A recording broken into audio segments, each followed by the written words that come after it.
Boa tarde a todos. É uma grande responsabilidade, né, abrir o ano.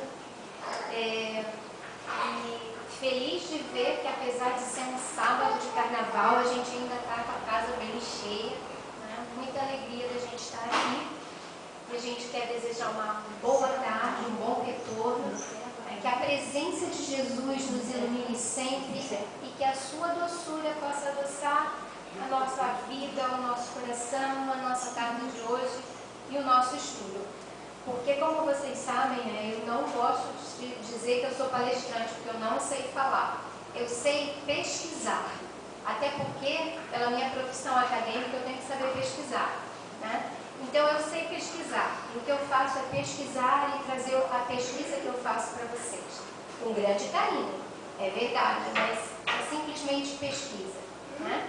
Então, o nosso estudo de hoje já começou o estudo. Quem tiver papelzinho para anotar, eu vou citar algumas questões aqui, podem anotar, né? E hoje nós vamos estudar as emoções, que não tem nada a ver com isso que foi lido, né? Até parece, né? Sempre assim, eu faço, ninguém sabe o que vai acontecer. Quando chega aqui, o evangelho é aberto e sempre tem, né, um fiozinho da meada para ligar. Então, se falou da felicidade, que a felicidade não é desse mundo. E qual é o estudo da tarde? Um olhar sobre as nossas emoções. De antemão, vou dizer para vocês que é um tema profundo e que a gente não vai conseguir cobrir tudo hoje.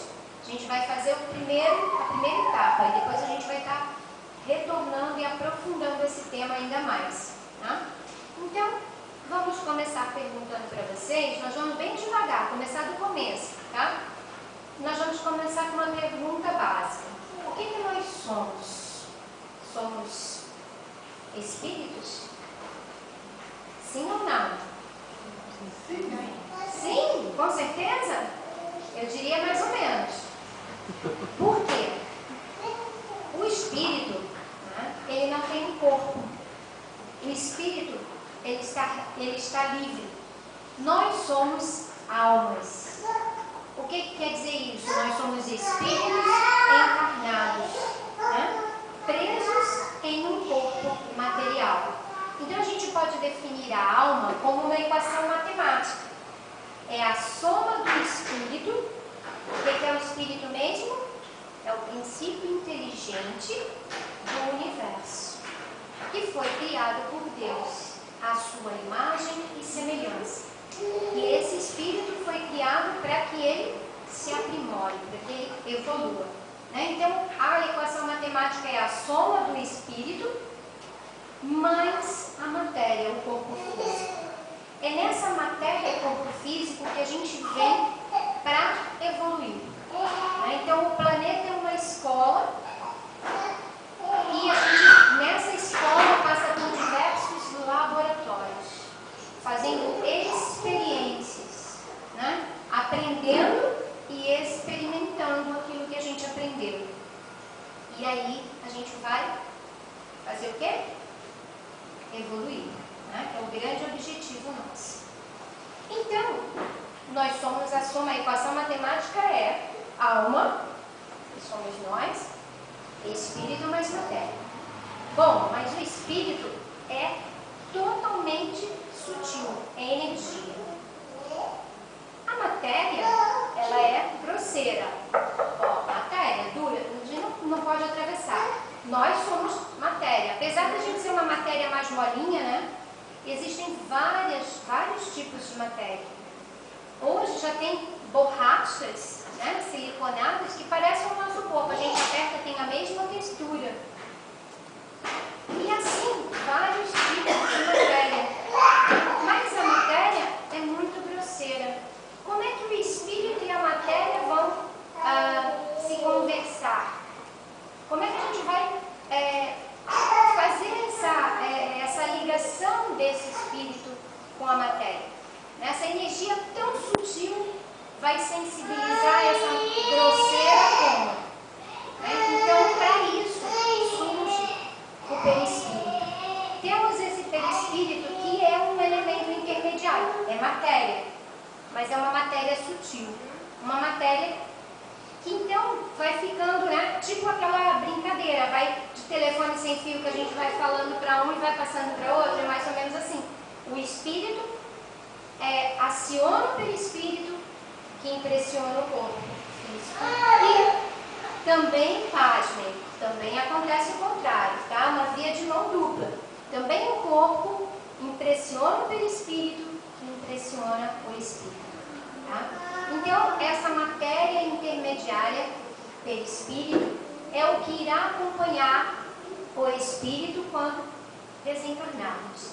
Então, aqueles que são médios videntes dizem assim, eu vi fulano, eu vi ciclano. Ele reconhece o fulano e o ciclano pelo perispírito que mantém a forma que a gente tinha antes.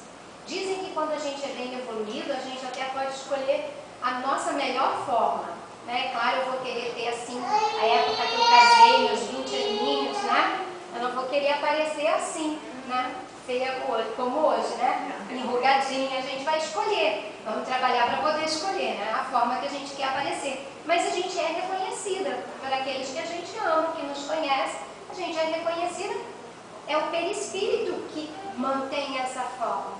Né? Não é o espírito. Então a gente fala erradamente, eu vi o espírito. A gente não viu, a gente viu o perispírito. Tá? Então, mas ainda falta alguma coisa aí. Né? Eu tenho o espírito, a matéria, tenho o perispírito, mas falta uma coisa. A gente tem um elemento que é como uma cola, né? Que vai encharcar o perispírito e que vai realmente colar, unir o perispírito com a matéria, que é o fluido vital ou energia vital. Já ouviram falar, né?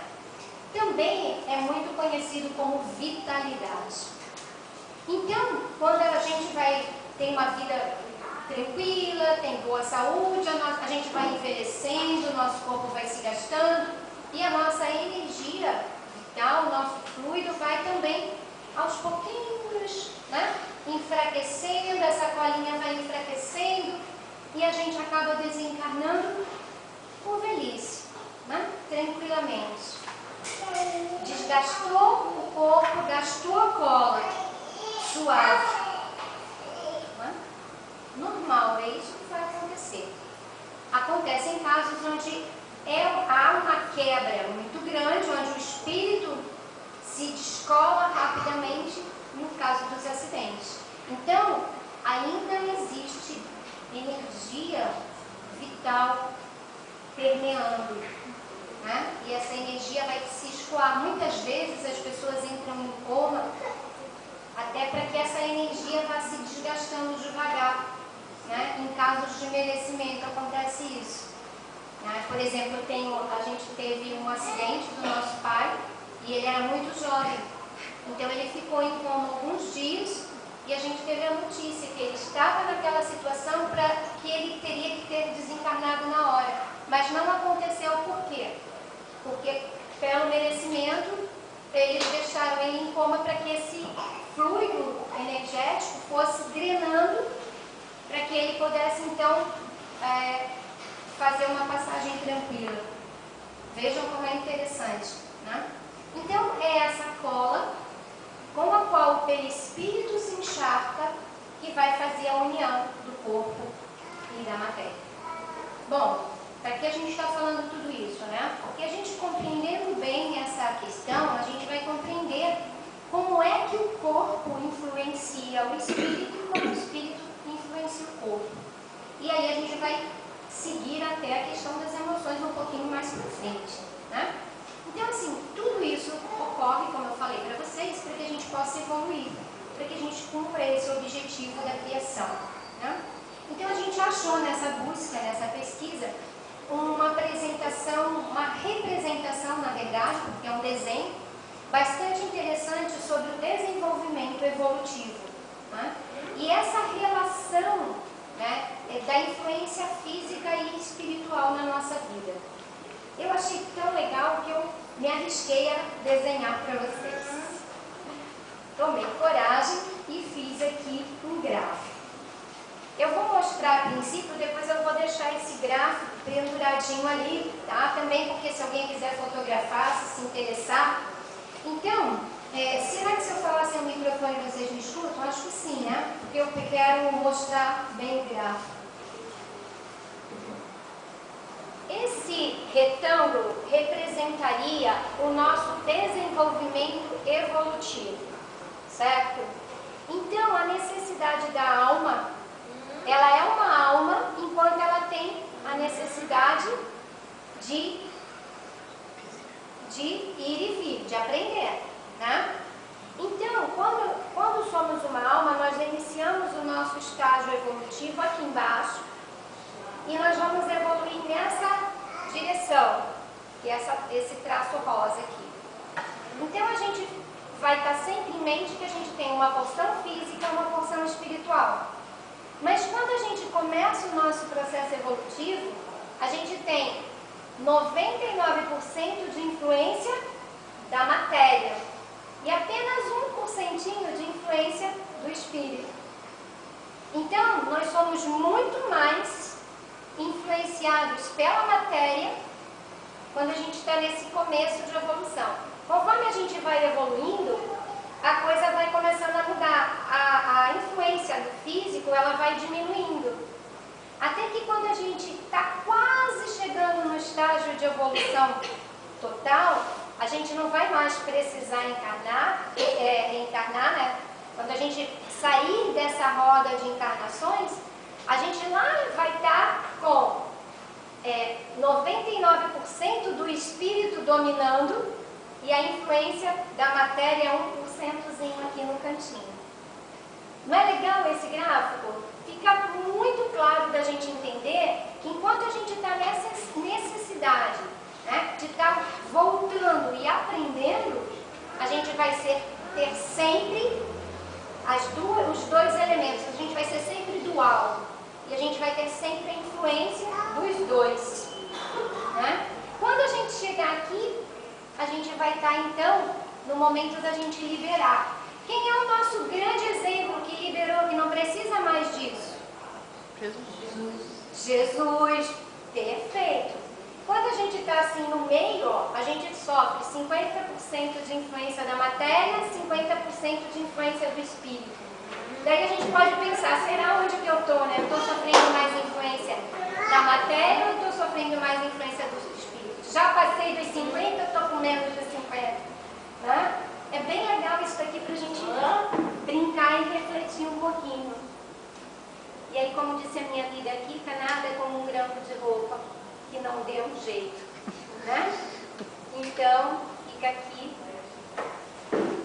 Vou precisar de ajuda técnica. Prende em cima ali. Então, gente, essa necessidade, a gente vai ser alma, né?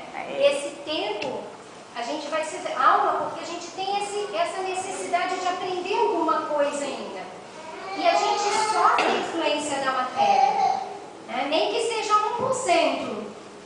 Mas, quando a gente se libera dessa necessidade, os orientais dizem, né, a gente quebra a roda de samsara, a roda de nascimentos e mortes consecutivos. Aí a gente passa a ser como Jesus, liberado. E ele não disse que a gente podia ser igual a ele? Disse, né? Por que será que a gente está custando tanto aqui ainda? Então, vamos aprofundar mais um pouquinho e mais uma vez vamos usar a matemática para ajudar. Né? E por que usar a matemática para ajudar? Para trazer para o racional. Trazendo para o racional fica mais fácil da gente entender. Né? Eu arrumei uma outra equação aqui. Emoção é igual a espírito mais matéria. Então, eu espiritual, mais a minha matéria corpo, né? Aqui se interagindo, vai ser a emoção. Quem vive a emoção é a alma. Vamos entender? Então, assim, o espírito reencarnante, que é a alma, vai viver as experiências da matéria. Está aqui aprendendo, estudando e tal. E para a gente aprender, para a gente passar pelas experiências, né, no laboratório vida, a gente sentirá essas emoções. E a gente aqui começa a ter muitos aspectos. Um deles, a qualidade das nossas emoções. A quantidade de emoções, os tipos de emoções que a gente vai encontrar pela frente. Então, essa qualidade das emoções vai depender profundamente desse nível evolutivo. Então, quanto mais eu tenho influência do corpo, quanto mais eu estou lá embaixo, eu tenho influência do corpo, mais eu vou sentir emoção. Tá?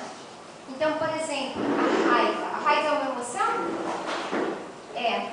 Então, quanto mais eu tiver influência no meu corpo, mais raiva eu vou sentir. Então, eu sou uma pessoa raivosa.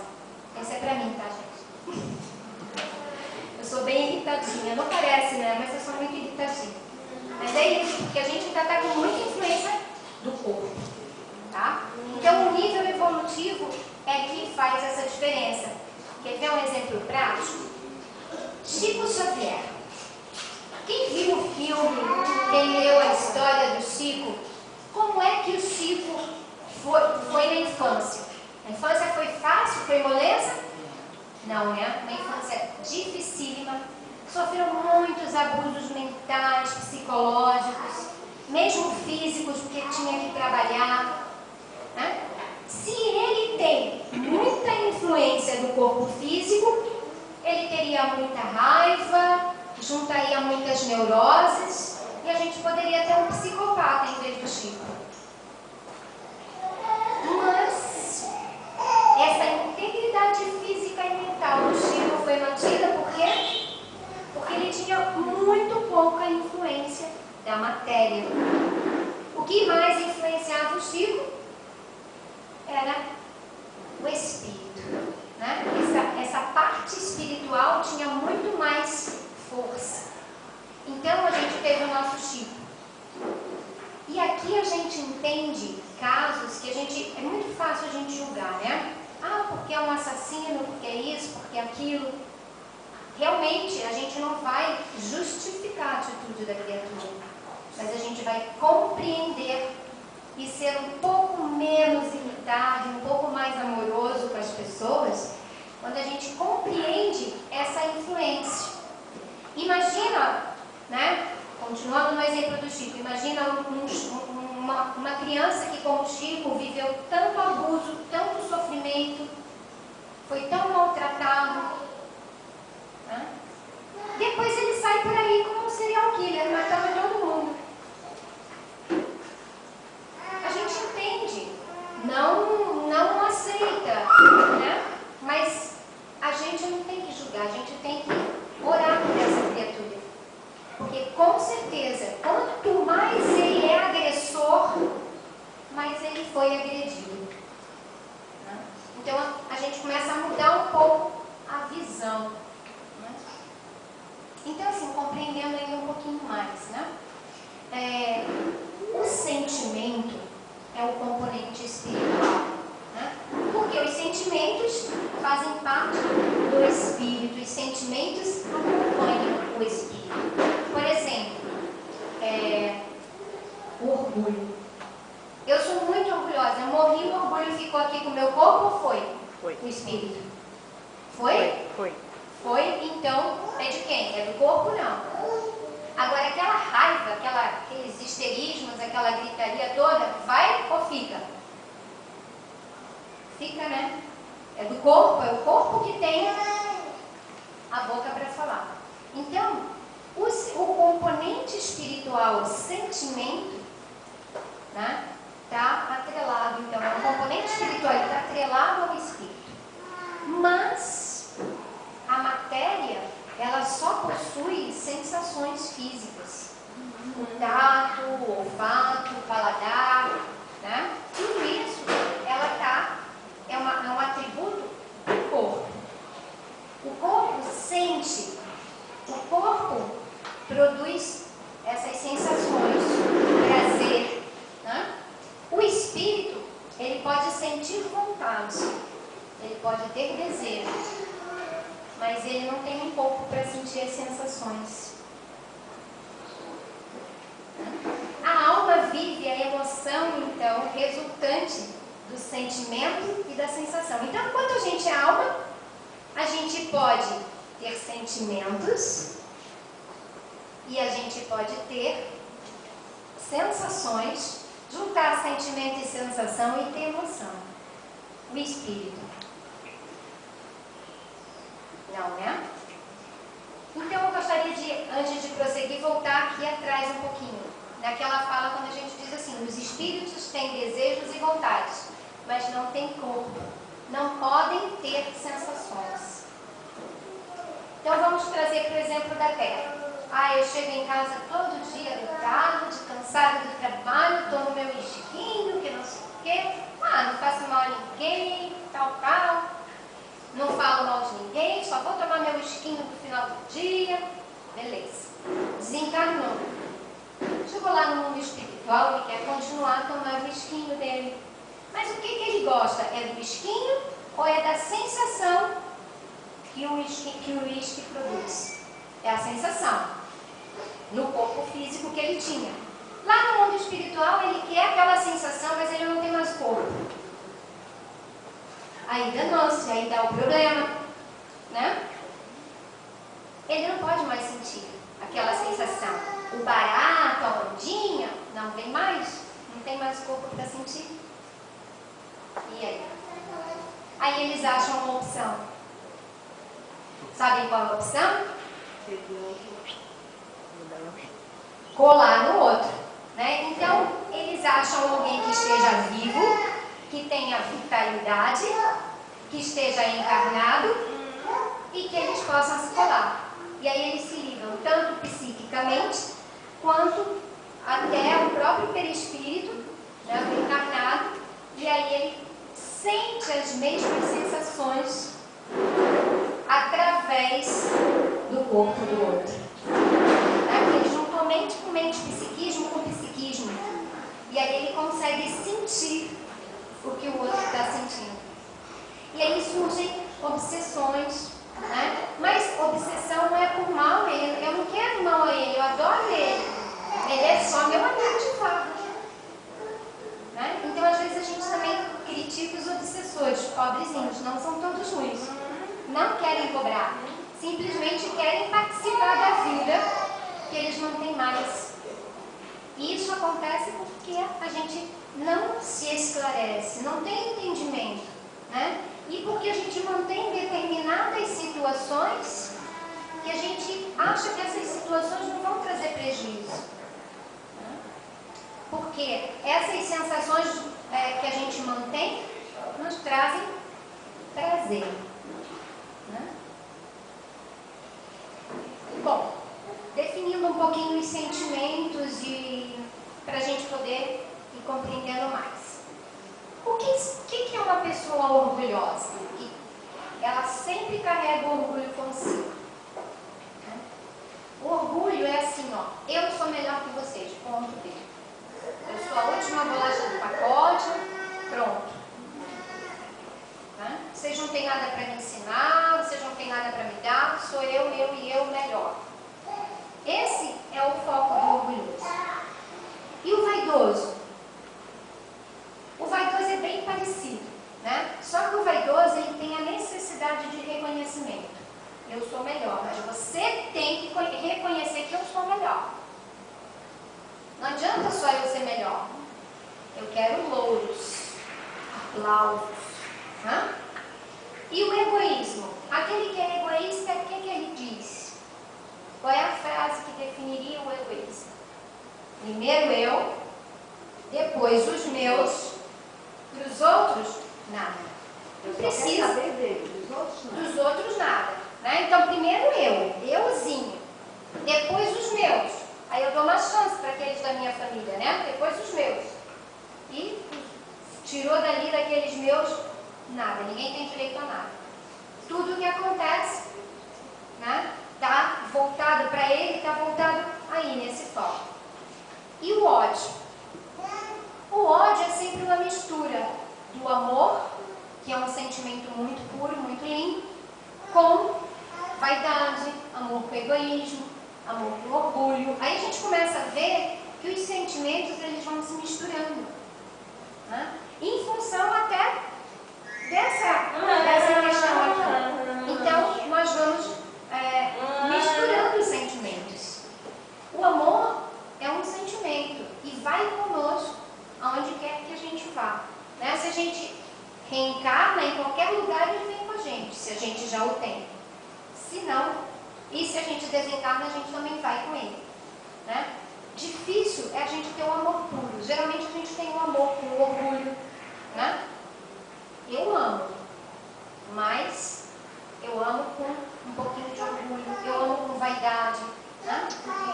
E a ingratidão também é uma coisa bastante séria, é um sentimento que gera sensações e emoções bastante conflitantes, né? A ingratidão é porque ela é gerada por quem é egoísta e orgulhoso, né? Que na verdade ele sempre quer alguma coisa em troca. Ele nunca está feliz de fazer uma coisa só por fazer, ele quer alguma coisa em troca, né? Então daí eu fiz um outro desenho para vocês, que eu também achei bem interessante para a gente entender um pouquinho esses movimentos. Vamos lá. Então, aqui ó, aqui é a representação do espírito, tá? Todo mundo consegue ver, será? Senão, depois vocês vão poder chegar aqui pertinho para olhar, tá? Então, aqui está o espírito. Dentro, o espírito tem sentimentos, eu escrevi alguns dos sentimentos, né? Aqui eu botei amor, botei egoísmo, orgulho, ódio.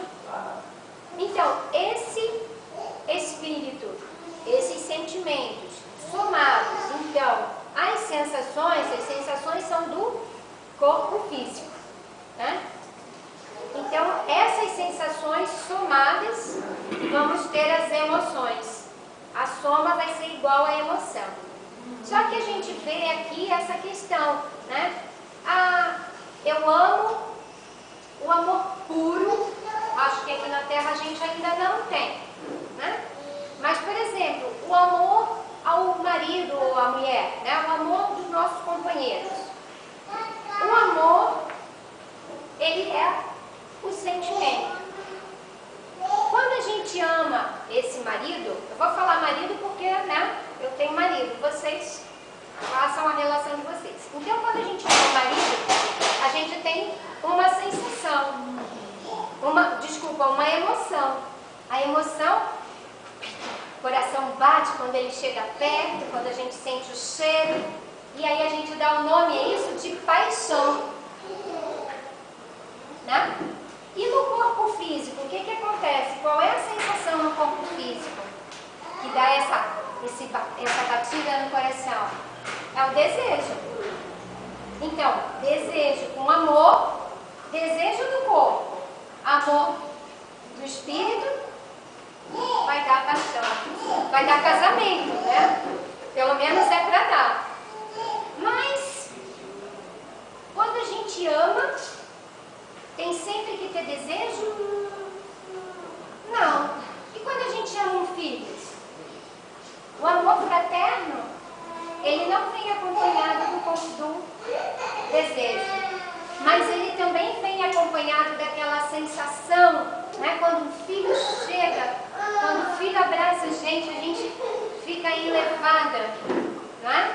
Também tem uma emoção aí, que é o amor maternal, que é o carinho, essa emoção de carinho, né? Então as emoções, elas se misturam. Agora, posso ter um amor misturado com orgulho? Posso ter, eu sou orgulhoso, eu acho que eu sou o melhor, então eu tenho que ter o melhor marido do mundo, o melhor homem, o mais bonito. Na verdade, vai dar uma sensação aqui, vão dar emoções conflitantes, né? E essas questões conflitantes são medidas sempre por essa influência corpo-espírito. Quanto mais eu estou com a influência do corpo maior, né? Quanto maior é a minha influência do corpo, mais eu vou estar nas emoções. Quando eu chego a ter pouca influência do corpo, eu começo a deixar que o espírito livre, inteligente, força inteligente do universo, haja muito mais. E aí, é aí que a gente vai perceber que a gente está evoluindo. A gente não vai mais ter aquelas emoções, né? As emoções não são no alto. E aí a felicidade não é dessa terra. Porque a nossa felicidade, ela vai ser profunda, vai ser verdadeira, mas ela não vai ser uma felicidade que vai se expressar com grito, com alegria, com oba-oba. A gente não precisa mais disso, porque a felicidade ela não está no corpo nem na emoção, ela está no espírito. Né? Então, a gente começa a perceber que as emoções, elas têm um papel bastante importante na nossa vida. Né? Qual é esse papel? Elas servem para mostrar, para ser termômetro dos nossos sentimentos.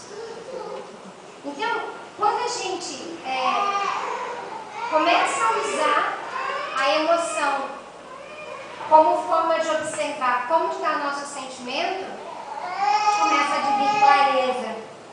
Então, a gente pode aproveitar cada sensação. Então, hoje eu briguei, né? Briguei, fiquei bem brava, gritei, esperneei, mas eu consegui respirar e eu consegui observar que por trás dessa gritaria, vamos dizer assim, eu fiz uma tempestade num copo d'água, não foi nem uma coisa muito grande. Então, por trás tinha um sentimento. O meu orgulho foi ferido. E aí eu fiquei muito brava e fiz a tempestade no copo d'água por uma coisa pequena. Então, eu vou começar a perceber que eu posso usar a emoção para avaliar o meu estado. Né? Então, a gente pode tirar partido, a gente pode tirar proveito das emoções. Como? Você me disse que eu posso tirar partido das emoções. Quando eu faço um escândalo, eu me estrebucho, eu berro, esperneio, ainda é bom? Não é totalmente bom, mas eu posso reverter o quadro. Eu posso olhar e analisar e melhorar a questão. Como? Quem vai responder para a gente o como é o Livro dos Espíritos. Né? Kardec, na questão 919, ele pergunta assim: qual é o meio prático e mais eficaz para melhorar a nossa vida e para resistir ao arrastamento do mal? Né? Então, aquele escândalo que eu dei, eu deixei o mal me arrastar. Mas qual é o meio prático para não fazer mais esse escândalo? Como é que eu posso melhorar isso? E aí ser feliz, dentro da felicidade limite do nosso planeta? Os espíritos respondem. Na verdade, um espírito responde, que essa pergunta ela é respondida por Santo Agostinho. E ele vai dizer assim: um sábio da antiguidade já vos disse, conhece-te a ti mesmo. Compreendemos toda a sabedoria dessa máxima, porém a dificuldade está precisamente em conhecer a si mesmo. Qual é o meio de se conseguir? E aí Santo Agostinho dá uma ótima lição, dá a chave para a gente. Tá? Eu vou ler alguns trechos porque é grandinho. E eu peço que vocês em casa possam acompanhar, ler alguma coisa aqui dessa lição do Santo Agostinho, que realmente vale bastante a pena. Então, ele diz assim, ó: fazei o que eu fazia de minha vida sobre a terra. Ao fim da jornada, eu interrogava a minha consciência, passava em revista o que fizera e me perguntava se não faltara algum dever, se ninguém tinha nada a se lamentar de mim. Foi assim que consegui me conhecer e ver o que havia para reformar em mim. aquele que cada noite lembrasse todas as ações da jornada e se perguntasse o que fazer de bem, o que fez, de bem ou de mal, pedindo a Deus e ao seu anjo guardião para o esclarecer, adquiriria uma grande força para se aperfeiçoar. E assim ele vai discorrendo o que ele fazia todas as noites, né? E ele diz ainda assim, colocai, pois, questões claras e precisas e não temais de as multiplicar. Podem se dar alguns minutos para conquistar uma felicidade eterna. Então, se a gente quer conseguir uma felicidade mais eterna, né? A gente quer deixar de precisar encarnar e reencarnar sucessivamente. Se a gente quer chegar mais rápido, né? Nesse 1% só de influência do corpo, ou até mesmo se liberar disso, conhece-te a ti mesmo. Né? Ainda, para terminar, nós fizemos uma pequena ligação com o ensinamento de Jesus, que é orai e vigiai. Jesus falou de outra forma, isso tudo que a gente falou aqui agora, né? Orai muito, humildade, joelho no chão, oração. E vigiar. Vigiar quem? As emoções. Analisando como é que elas estão. Qual é a qualidade das nossas emoções? Eu sou tão boazinha, eu amo todo mundo. Mas você ama todo mundo porque você ama todo mundo ou porque você é vaidoso e quer ser bonzinho, quer que todo mundo ache você bonzinho? Né? Então, que nós tenhamos muita determinação para observar e vigiar nossas emoções, sensações e sentimentos. Que nós tenhamos muita disciplina para todos os dias, como Santo Agostinho, interrogar nossa consciência. Que nós tenhamos muita clareza para analisar, né, as nossas atitudes pessoais.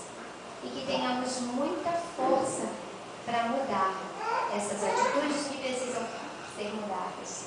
Que orar e vigiar seja, daqui para frente, a nossa meta. Quem sabe o ano está começando. Quem sabe a gente não coloca isso como meta de 2020.